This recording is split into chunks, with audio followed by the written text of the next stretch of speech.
Les forces armées nationales du Burkina Faso, longtemps sous-équipées, peu structurées et pas très motivées, se sont retrouvées naturellement peu efficaces face aux coups de boutoir des groupes armés terroristes qui en 2015 ont perpétré les premières attaques terroristes dans notre pays.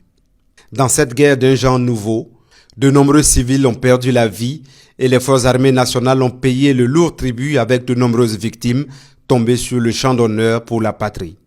Cette situation inacceptable va sonner la révolte de jeunes officiers sous le leadership du capitaine Ibrahim Traoré, engagé à redonner à l'armée burkinabé tous les moyens nécessaires pour contenir la menace terroriste et aller à l'assaut de l'ennemi pour libérer le pays.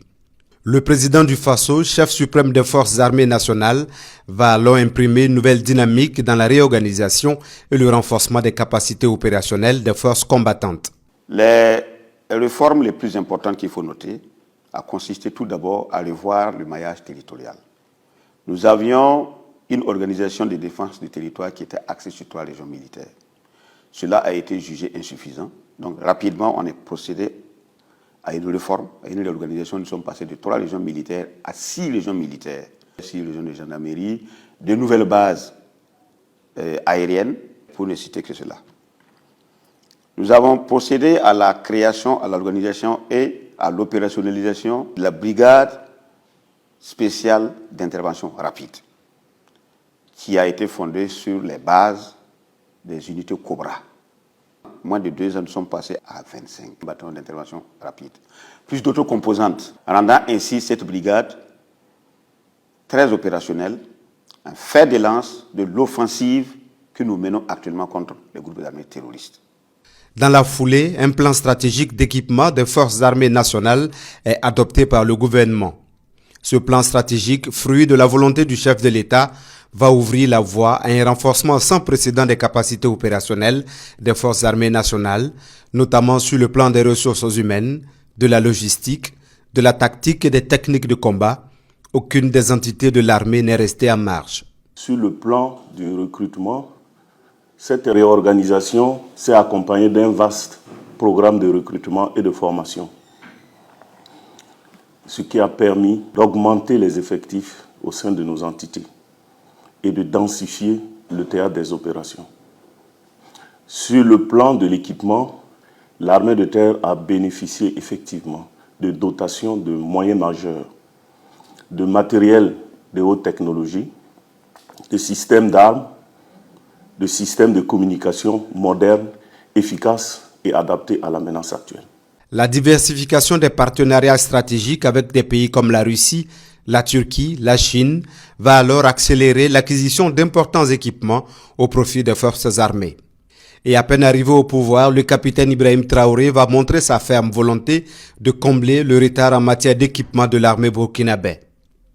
Déjà en décembre 2022, seulement 3 mois après son avènement à la tête de l'État, l'armée de terre voit ses capacités renforcées avec l'acquisition de véhicules blindés.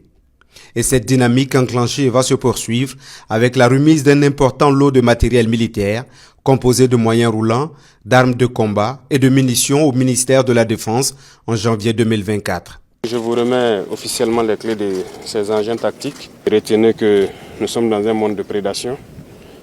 Pour avoir la paix, il faut faire la guerre. Donc, faites la guerre.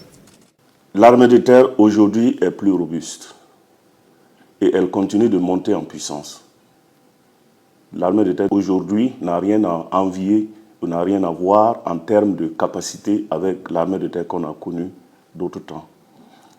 Non seulement en termes de maillage du territoire, mais aussi en termes d'effectifs. En avril 2024, un autre lot de matériel militaire a été remis au chef d'état-major général des armées pour emploi. Il s'agit de 75 véhicules, 7 ambulances APC, 20 véhicules M53, 20 véhicules SATCO, 20 véhicules citernes, 4 véhicules de type Armored Car, 2 véhicules de type Armored Bus, 2 véhicules de type APC MEMSA. Toujours dans cette dynamique, courant juin 2024, un autre important lot de matériel militaire et de génie a été acquis au profit des FDS engagés sur le front de la guerre contre le terrorisme. Il s'agit de blindés de combat à l'épreuve des engins explosifs improvisés, de l'armement, de munitions et d'engins de travaux de génie militaire, notamment des excavatrices, des porte-camions et des citernes. Je vous remets donc symboliquement les clés donc de ces engins. Ça rentre dans le cadre du plan stratégique d'équipement 2024. Faites-en donc bon usage et commencez le développement tant attendu de la guerre. Si quelque chose vous manque, revenez vers moi et je serai reparti vers le peuple. Ce qui a été acquis, en tout cas, peut-être les aînés, les anciens le diront, c'est du jamais vu dans cette armée. Moi, je suis de la logistique, je sais ce que ça vaut. C'est du jamais vu dans cette armée. L'armée de l'air, longtemps clouée au sol, va connaître son envol sous la houlette du chef suprême des forces armées nationales, le capitaine Ibrahim Traoré. La maîtrise et le contrôle du ciel sont des variables incontournables pour la victoire contre l'hydre terroriste et pour la construction d'une armée forte et résiliente. L'acquisition d'hélicoptères pour le transport des troupes et pour des actions humanitaires, ainsi que des aéronefs de reconnaissance, des hélicoptères de combat et des drones de frappe en mars 2023 s'inscrivent dans cette vision du chef de l'État. Un important lot de vecteurs aériens, dont une douzaine de drones constitués essentiellement de Bayraktar TB2 et de Bayraktar Akensi, ont été également acquis, permettant ainsi l'agrandissement de la flotte qui peut désormais intervenir dans des délais très courts et assurer une surveillance permanente du territoire national. Depuis l'accession du président Traoré au pouvoir, l'armée de l'air a eu une place de choix dans le plan d'équipement des forces armées. Nous avons reçu des appareils de combat. Nous avons reçu de nouveaux appareils qui font du renseignement. Nous avons reçu des appareils de manœuvre. Et nous avons reçu pratiquement dans toutes les gammes de combat de nouveaux vecteurs qui nous permettent de pouvoir répondre aux besoins des populations et de la lutte contre le terrorisme. Et pour mettre en œuvre ces moyens, nous avons bénéficié également de l'ouverture de 2 nouvelles bases aériennes qui nous permettent de pouvoir avoir plus de flexibilité sur le terrain, qui nous permettent de pouvoir être plus proches des zones des opérations, qui nous permettent de pouvoir avoir plus de capacité à répondre aux besoins, à ce que l'on attend d'une armée de l'air sur le terrain. Et pour mettre tout ceci en œuvre, il a fallu que nous soyons renforcés en termes d'effectifs, et ceci a été pris en compte également à travers des recrutements. Les éléments de l'armée de l'air étaient essentiellement formés à l'étranger, chose qui ne permettait pas d'avoir les effectifs conséquents.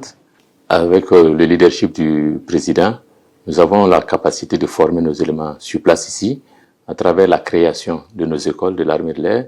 Ces écoles, il y en a qui sont déjà opérationnelles, il y en a qui sont en train d'être mises sur pied, mais ça nous donne une capacité réelle pour pouvoir faire des formations qui répondent à nos besoins, des formations qui permettent d'avoir des hommes qui ont les aptitudes dont on a besoin réellement sur notre terrain, ici et maintenant.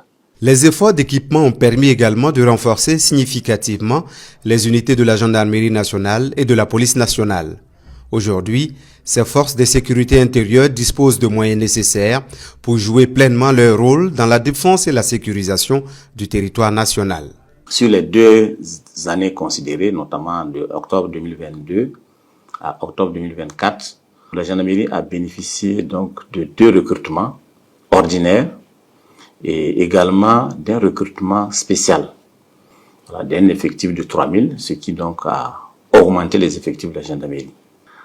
Au niveau de la logistique, nous avons également bénéficié d'un certain nombre de moyens qui peuvent s'évaluer à plus de 200 moyens roulants, toutes catégories confondues.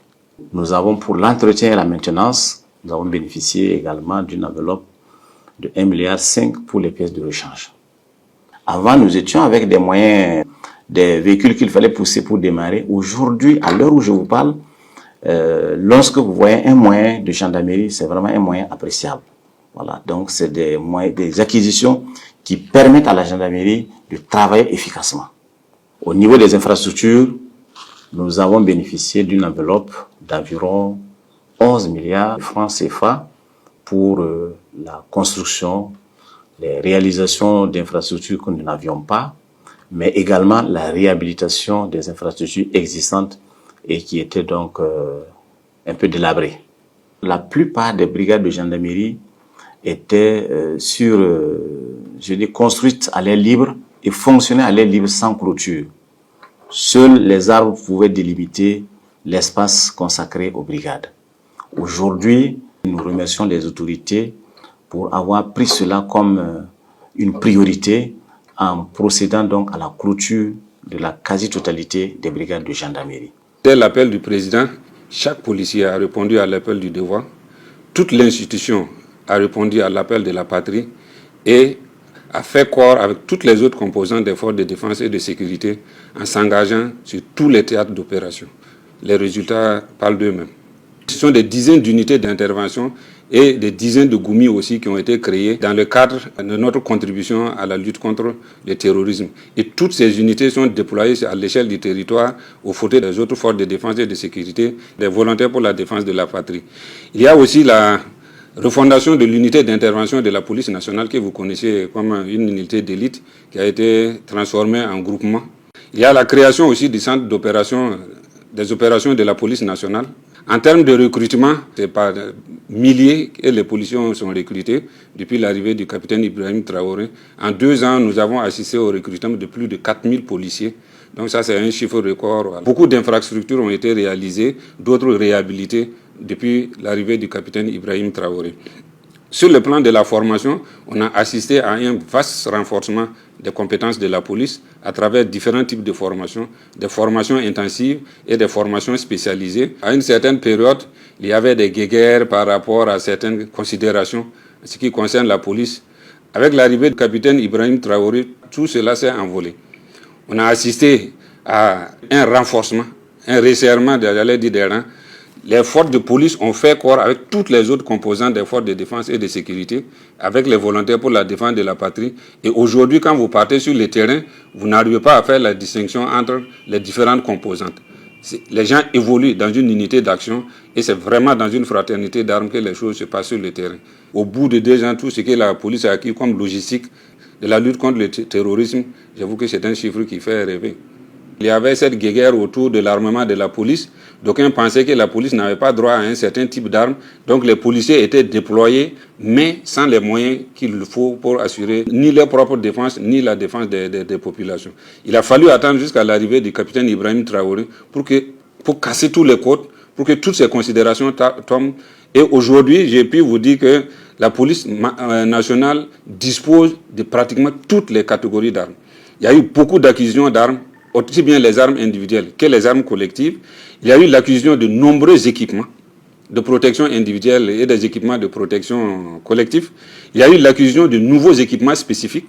Je vais parler des drones, des détecteurs d'UED. Ça, c'est des choses que nous ne connaissions pas par le passé. Il y a eu l'acquisition de nombreux et nouveaux moyens de communication, ce qui permet sur le terrain aux unités d'être suffisamment opérationnelles.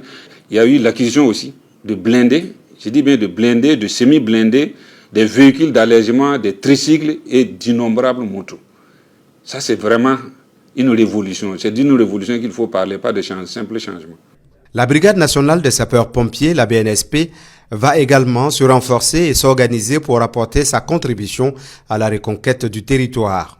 Les unités de combat des sapeurs-pompiers ont alors troqué leurs tuniques caractéristiques pour s'engager aux côtés des autres corps de l'armée afin de lutter contre l'hydre terroriste incarnant son slogan « Sauver ou périr au nom de la nation ». Depuis donc la crise que vit notre pays, les unités de la Brigade nationale de sapeurs-pompiers ont contribué dans des parties du territoire au retour de la paix et à la reconquête de certaines localités.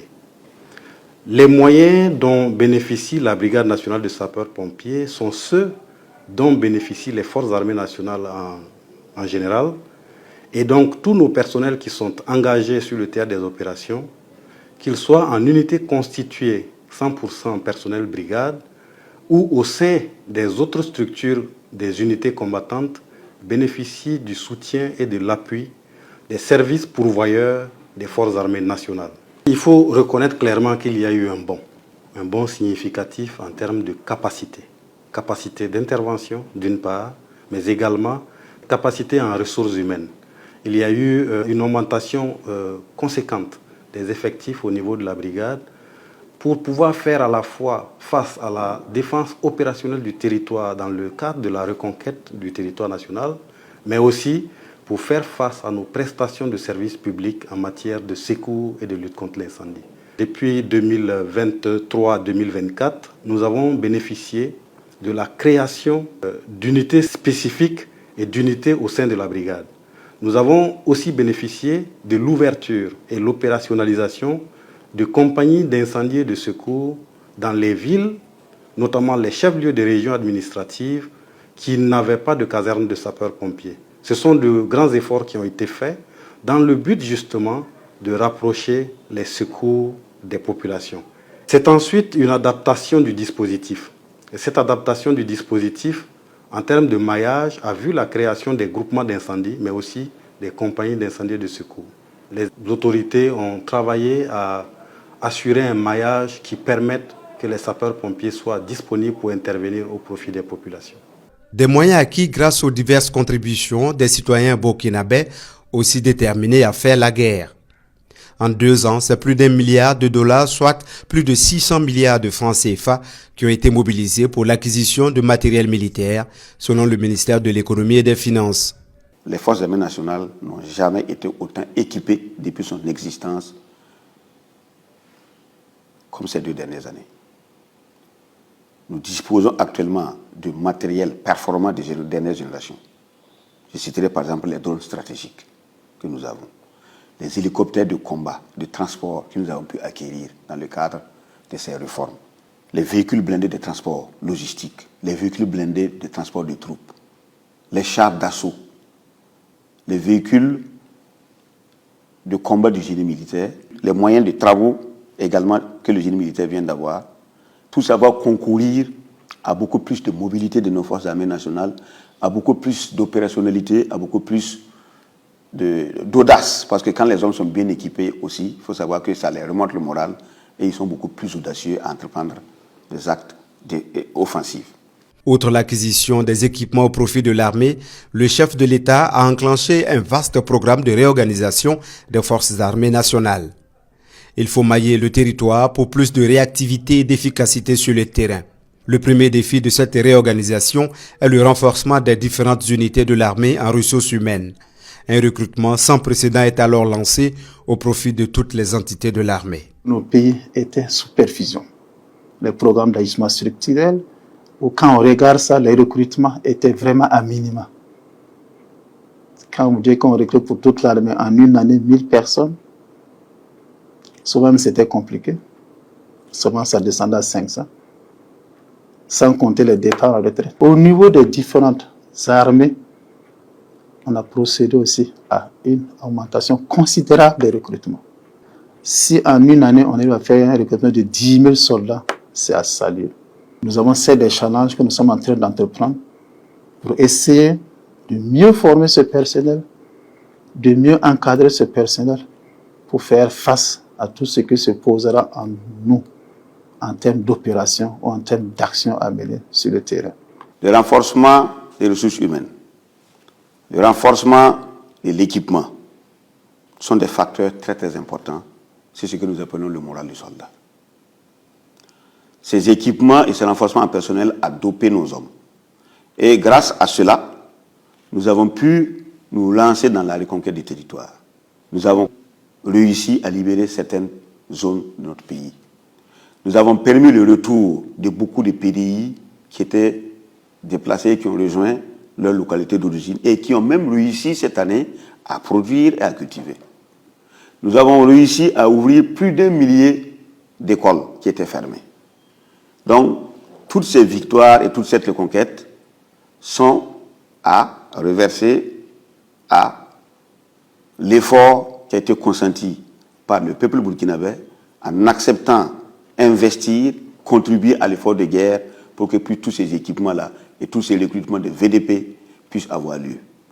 L'engagement massif des Burkinabés, plus de 90 000 dans les rangs des volontaires pour la défense de la patrie aux côtés des forces de défense et de sécurité, s'inscrit dans la vision d'une armée résolue à faire des volontaires des alliés sûrs pour la défense de la patrie.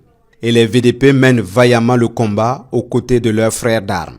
Il faut rappeler que les conditions de vie et de prise en charge des VDP ont connu une certaine amélioration depuis janvier 2024 et sous la vision éclairée de son Excellence et les primes d'opération des VDP sont passés de 60 000 à 80 000 francs. Et cela, même si c'est insuffisant, permet au VDP de pouvoir continuer à combattre sur le terrain et rehausser aussi leur morale. Aucun VDP ne part sur les théâtres des opérations sans son arme et les équipements adéquats dont il a besoin pour pouvoir mener à bien la lutte contre le terrorisme. Une autre décision importante prise par le capitaine Ibrahim Traoré, c'est la renaissance du Centre national d'entraînement commando SENEC. Implanté à Pau, dans la province du Naouri, ce centre est chargé d'assurer la formation des personnels militaires et paramilitaires aux techniques commando. Le centre national, c'est vraiment un passage que nous souhaitons pour tout le monde. Et ce centre aussi a l'avantage de prendre en compte les forces de sécurité intérieure, notamment garde de sécurité pénitentiaire, les eaux forêts, les douaniers. Ils peuvent passer par ce centre-là pour avoir des éléments, des notions commando. Ça, c'est pour aussi permettre l'interopérabilité entre les personnels et les moyens que nous avions. Parce qu'en passant par ce centre, vous avez un certain nombre d'équipements que vous allez voir. Et quand vous allez vous trouver dans les manœuvres conjointes avec l'armée nationale, que vous savez, effort de sécurité intérieure, les manœuvres se passent très bien, on se complète mutuellement. En droite ligne de la vision inclusive de l'ensemble des forces pour la construction d'une défense forte et robuste pour notre pays, des unités spéciales ont également vu le jour au niveau de la garde de sécurité pénitentiaire et des eaux et forêts. Ces différentes unités apportent leur concours à la reconquête du territoire aux côtés des autres forces combattantes. Suite à l'appel du chef de l'État, président du Faso, le capitaine Ibrahim Traoré, à tous les FDS de s'impliquer activement dans la lutte contre le terrorisme et à la reconquête intégrale du territoire, l'administration pénitentiaire a répondu à cet appel par la création des unités pénitentiaires combattantes. Et de bonnes actions ont été engagées. Il s'agit de la mise en condition opérationnelle des éléments de l'unité pénitentiaire combattante à l'ENSOA et au centre d'entraînement commando de formation aux opérations spéciales à Pau. Des équipements spécifiques ont été dotés avec l'appui de l'état-major général des armées. À la suite de ça, une zone entière a été dédiée aux unités pénitentiaires combattantes pour sa sécurisation. Et de bonnes actions sont en cours pour la consolidation de ces zones par nos unités. En plus de ces actions, l'administration pénitentiaire joue sa partition aux côtés des FDS et des VDP sur le théâtre des opérations dans d'autres zones. Également, nous avons pu maintenir toutes nos positions habituelles sur l'étendue du territoire. Il faut reconnaître aujourd'hui que l'engagement des forces de sécurité intérieure aux côtés des FDS a engendré une cohésion qui n'a jamais existé. Aucune barrière n'existe aujourd'hui entre les états-majors des autres forces et les directions générales des forces de sécurité intérieure. L'ambiance y règne parfaitement et la communication, les échanges d'idées, le partage, en tout cas, des actions sur le terrain. Tout ça, c'est grâce à leadership du capitaine Ibrahim Traoré, chef de l'État, président du Faso. Depuis l'avènement de son Excellence, le président du Faso, le capitaine Ibrahim Traoré à la tête de notre pays, il y a d'énormes efforts qui ont été consentis au profit des forces de défense et de sécurité et singulièrement, je dirais, au profit du cadre paramilitaire des eaux et forêts. Sur le plan du personnel, nous avons bénéficié de l'autorisation de son Excellence pour la mise en œuvre d'un plan de recrutement. Et ce plan de recrutement avait un objectif de 4000 agents forestiers à recruter en 2 ans. Et aujourd'hui, nous nous satisfaisons de voir que nous avons déjà fait 2 recrutements. Un premier recrutement de 1950 assistants des eaux et forêts, un deuxième recrutement de 975 assistants des eaux et forêts, et nous avons 300 assistants des eaux et forêts issus des volontaires pour la défense de la patrie qui sont aujourd'hui en train de subir leur visite d'incorporation au niveau donc de l'armée. Pour le renforcement des capacités, le chef de l'État a instruit la mise en condition opérationnelle de l'ensemble du personnel combattant. Il a également instruit que l'ensemble des agents forestiers recrutés et qui seront formés techniquement au niveau de l'École nationale des eaux et forêts, subissent un aguerrissement au centre d'entraînement commando de Pau. Cela pour les permettre d'être suffisamment aguerris, suffisamment en condition de pouvoir contribuer efficacement à la lutte contre le terrorisme et à l'appurement des forêts donc de notre pays. Nous pouvons retenir que c'est vraiment actuellement que l'on sent que nous faisons partie véritablement des forces de défense et de sécurité parce que nous avons bénéficié des armes, on a bénéficié d'armes individuelles, on a bénéficié d'armes collectives, ce qui est une première puisqu'on n'en avait jamais eu, mais avec l'avènement donc de cette transition, nous avons pu avoir ces différentes armes pour pouvoir contribuer efficacement donc à la lutte contre le terrorisme. Quand vous voyez nos éléments aujourd'hui, ils sont fiers d'être considérés, d'une part, ils sont fiers d'être comme les autres, d'autre part, et ils sont fiers de contribuer sur le terrain de façon véritablement engagée à la reconquête du territoire national. Créés au sein des forces armées, les BIR ont pour objectif d'intervenir le plus rapidement possible et le plus en avant en privilégiant la mobilité et la puissance de feu face à toute menace contre l'intégrité territoriale. Les résultats obtenus sur le terrain justifient la vision du chef de l'État. Nous sommes équipés, nous sommes vraiment équipés, et ce qui nous permet d'être présents rapidement sur le terrain et d'aller directement à l'objectif. Nous travaillons de concert avec les autres forces de défense et de sécurité, ce qui donne encore une autre dimension à cela. Tous ces efforts qui ont été faits par son Excellence Monsieur le Président du Faso, c'est pour permettre à l'armée nationale d'être vraiment autonome, d'être vraiment mobile sur le terrain et de partir à la conquête totale de ce pays-là. La création du groupement commando parachutiste, de la garde républicaine, de la brigade spéciale et d'intervention rapide participe de la volonté du chef de l'État de bâtir une armée forte au service de la nation. La création des groupements d'unités mobiles d'intervention GOMI de la police nationale et la dynamisation du groupe d'action rapide de surveillance et d'intervention GARCI de la gendarmerie nationale s'inscrivent également dans cette vision du président du Faso des forces de défense et de sécurité engagées pour la sécurisation et la défense du territoire national. Aujourd'hui, grâce à la détermination du président du Faso et au soutien du peuple, l'armée est en train d'opérer sa mue pour mieux défendre la patrie. En tant qu'un ancien, pour ce que j'avais vu avant, ce que je vois aujourd'hui, un grand pas a été fait. Tout est mis en œuvre pour que d'ici un court délai, les forces armées nationales, les forces de sécurité intérieure soient au top. J'ai 34 ans de service. Quand je regarde derrière moi, je dis que nous venons de très loin.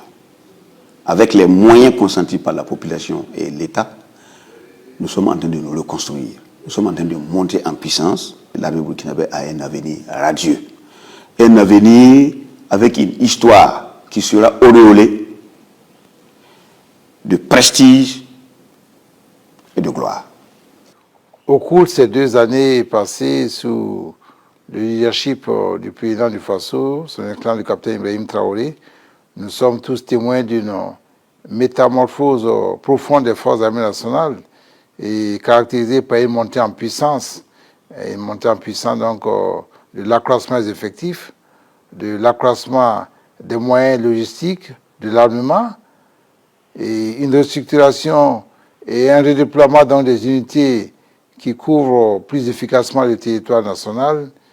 Et l'autre dimension, c'est surtout la dimension air. Les forces armées nationales sont aujourd'hui équipées d'aéronefs de combat. Elles sont équipées de vecteurs aériens qui permettent de faire non seulement l'acquisition donc du renseignement sur le terrain, des missions d'observation, des missions donc de guidage et par les troupes au sol pour accroître l'efficacité donc du combat. Aujourd'hui plus qu'hier, au-delà des victoires sur les groupes armés terroristes qu'elle engrange, l'armée burkinabé à travers sa mue impose une fierté chez les citoyens burkinabés. En 2 ans, l'armée burkinabé a fait de grands bonds tant dans son organisation que dans ses capacités opérationnelles. Convaincu que la force et la souveraineté d'une nation sont liées également à la puissance de son armée, le capitaine Ibrahim Traoré a inscrit son action dans un processus de renforcement continu des capacités opérationnelles des forces armées nationales. Aujourd'hui, l'armée est beaucoup plus équipée qu'elle ne l'a jamais été, mais nous disons encore ça, ce n'est rien. L'équipement va venir 10 fois, beaucoup de fois plus performant que ce que nous avons. Nous allons continuer à recruter pour avoir une armée forte. Parce que l'indépendance, la souveraineté, tant que vous n'avez pas une armée forte, vous ne pouvez pas vous assumer.